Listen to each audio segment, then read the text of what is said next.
नाज़रीन घोसपुर वेझो सब्ज़ोई बिरादरी जे विंदुरनि में ज़मीन जी तकरार तां जहिड़े दौरान फायरिंग में हिकु ॼणो मारिजी वियो आहे। इन हवाले सां असां टेलीफोन लाइन ते मौजूद आहिनि शेरज़मा बिजाराणी जी। शेरज़मा, कहिड़ा तफ़सील आहिनि?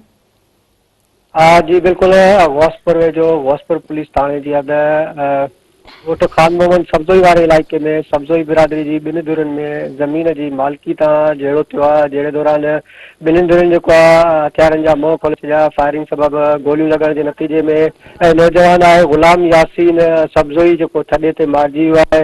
नौजवान जे मारिजण खां पोइ जेको आहे ॿिन्ही धुरनि में छिक ताण जेकी आहे उहा तेज़ थी वई आहे।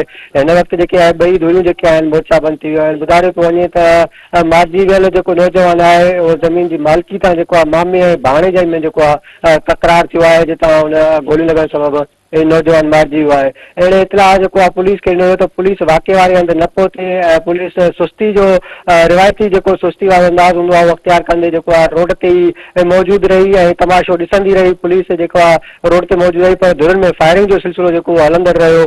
जंहिंखां पोइ वारिस जेको आहे फौती नौजवान जो जेको लाश आहे उहो खणाए घोसपुर जे रूरल हेल्थ सेंटर आंदो, जितां ज़रूरी कार्रवाई पोस्टमार्टम आहे जेको आहे लाश हिन वक़्तु जेको आहे वारिस खणाए ॻोठ विया आहिनि। पर हिन वक़्तु जेको आहे मारिजी वियल नौजवान जा जेके घुर्बल का जवाबदार आहिनि उहे गिरफ़्तार न थी सघिया आहिनि, न ई जेको आहे हिन वक़्तु केस दाख़िल थी सघियो आहे। जी शेरज़मा, महिरबानी अव्हां जी।